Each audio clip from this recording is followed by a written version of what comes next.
ಶ್ರೀ ಗುರುಭ್ಯೋ ನಮಃ. ಸದ್ಗುರು ಶ್ರೀ ಸಾಯಿದೇವಾಯ ನಮಃ. ಕನ್ನಡ ನಾಡಿನ ಸಮಸ್ತ ವೀಕ್ಷಕರಿಗೆ ನಮ್ಮ ಈ ಒಂದು ಸನ್ಮಾರ್ಗದರ್ಶನ ಚಾನಲ್ಗೆ ಸ್ವಾಗತ.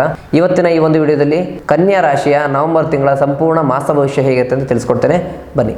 ಮೊದಲನೇದಾಗಿ ಕನ್ಯಾ ರಾಶಿಯವರಿಗೆ ಇವರ ಮನಸ್ಥಿತಿ ಅಥವಾ ಇವರ ಸ್ವಭಾವ ಹೇಗಪ್ಪ ಇರುತ್ತೆ ಅಂತಂದ್ರೆ, ಸ್ವಭಾವ ಸಹ ಬಹಳಷ್ಟು ಮೃದು ಸ್ವಭಾವದ ವ್ಯಕ್ತಿಗಳು ಇವರಾಗಿರ್ತಾರೆ.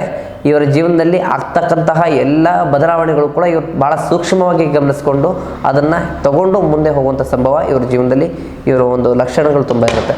ಮೊದಲನೇದಾಗಿ ಪ್ರೀತಿ ಮತ್ತು ಕುಟುಂಬದ ವಿಚಾರ ನೋಡಬೇಕು ಅಂತಂದರೆ, ಪ್ರೀತಿ ಮತ್ತು ಕುಟುಂಬದಲ್ಲಿ ಮನೆಯಲ್ಲಿ ಇರ್ತಕ್ಕಂಥ ಹೆಣ್ಣು ಮಕ್ಕಳಿಂದ ಮನೆಯಲ್ಲಿ ಶುಭ ಕಾರ್ಯಗಳು ಜರುಗುವಂಥ ಸಂಭವಗಳು ಈ ತಿಂಗಳಲ್ಲಿ ಇವರಿಗೆ ತುಂಬ ಇದೆ. ಮತ್ತು ಪೂಜೆ ಪುನಸ್ಕಾರಗಳಾಗ್ಬೋದು, ವ್ರತ ಪೂಜೆಗಳಾಗ್ಬೋದು, ಈ ತಿಂಗಳಲ್ಲಿ ನಿಮ್ಮ ಮನೆಯಲ್ಲಿ ಹೆಚ್ಚಾಗಿ ನಡೆಯುವಂಥ ಸಂಭವಗಳು ತುಂಬ ಇದೆ.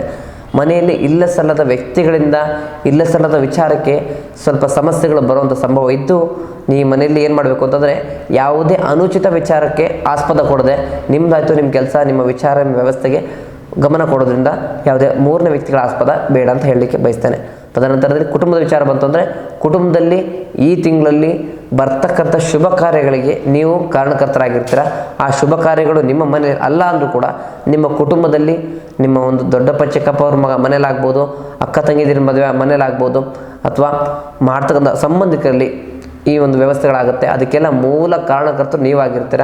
ಹಾಗಾಗಿ ನಿಮ್ಮ ಉಪಸ್ಥಿತಿಯಲ್ಲಿ ಶುಭ ಕಾರ್ಯಗಳು ಈ ತಿಂಗಳಲ್ಲಿ ಜರುಗುತ್ತೆ ಅಂತ ಹೇಳಲಿಕ್ಕೆ ಇಷ್ಟಪಡ್ತೇನೆ. ಎರಡನೇದಾಗಿ ಉದ್ಯೋಗ ಮತ್ತು ವ್ಯವಹಾರ. ಉದ್ಯೋಗದ ವಿಚಾರ ನೋಡಬೇಕು ಅಂತಂದರೆ, ಮಾಡ್ತಕ್ಕಂಥ ಎಲ್ಲ ಕೆಲಸಗಳಲ್ಲೂ ಕೂಡ ಪ್ರಶಂಸನೀಯ ವ್ಯವಸ್ಥೆಗಳು ನಿಮಗಿರುತ್ತೆ. ಆದರೆ ಇರ್ತಕ್ಕಂಥ ಮೃದು ಸ್ವಭಾವ ನಿಮ್ಮದಾಗಿರೋದ್ರಿಂದ ನೀವು ಯಾವುದನ್ನು ಕೂಡ ಅತಿಯಾದ ವಿಚಾರಕ್ಕೆ ತೆಗೆದುಕೊಳ್ಳುವ ಅವಶ್ಯಕತೆ ಇಲ್ಲ.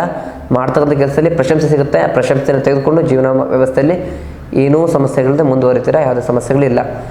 ವ್ಯವಹಾರದಲ್ಲಿ ಸ್ವಲ್ಪ ನೀವು ಯಾವುದೇ ರೀತಿಯ ಮೃದು ವ್ಯವಹಾರವನ್ನು ಮಾಡೋದ್ರಿಂದ ಅಥವಾ ತುಂಬ ಸಾಫ್ಟಾಗಿ ವ್ಯವಹಾರ ಮಾಡ್ತೀನಿ ಅಂತಂದರೆ ಅದು ಯಾವುದೂ ಆಗಲಿಕ್ಕಿಲ್ಲ.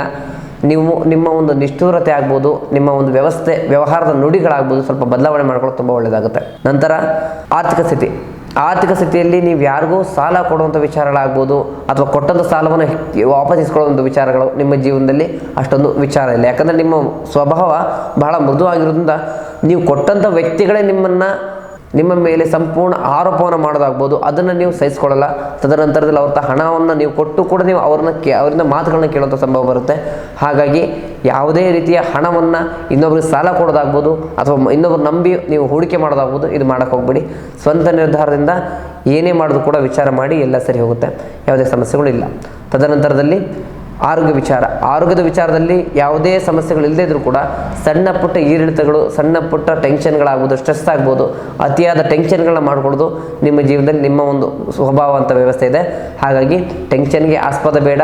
ಯಾವುದೇ ವಿಚಾರ ಇದ್ರೂ ಕೂಡ ಸ್ವಲ್ಪ ಮೆಡಿಟೇಷನ್ ಮಾಡಿ, ಯೋಗಾಸನ ಮಾಡಿ, ಹೆಚ್ಚು ವಾಕಿಂಗನ್ನು ಮಾಡಿ, ಜೀವನದಲ್ಲಿ ಯಾವುದೇ ಸಮಸ್ಯೆಗಳು ಬರಲಿಕ್ಕಿಲ್ಲ. ಆರೋಗ್ಯದಲ್ಲಿ ಸ್ವಲ್ಪ ಹೆಚ್ಚಾಗಿ ಗಮನ ಕೊಡಿ, ಬೇರೆ ಸಮಸ್ಯೆಗಳಿಲ್ಲ.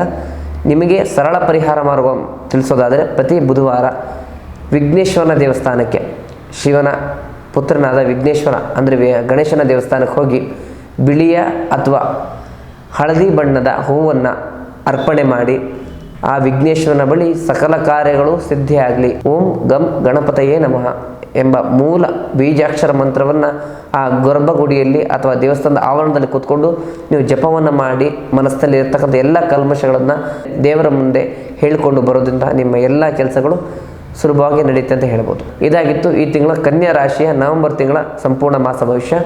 ಮುಂದಿನ ವಿಡಿಯೋದಲ್ಲಿ ಸಿಗೋಣ. ನಮಸ್ಕಾರ.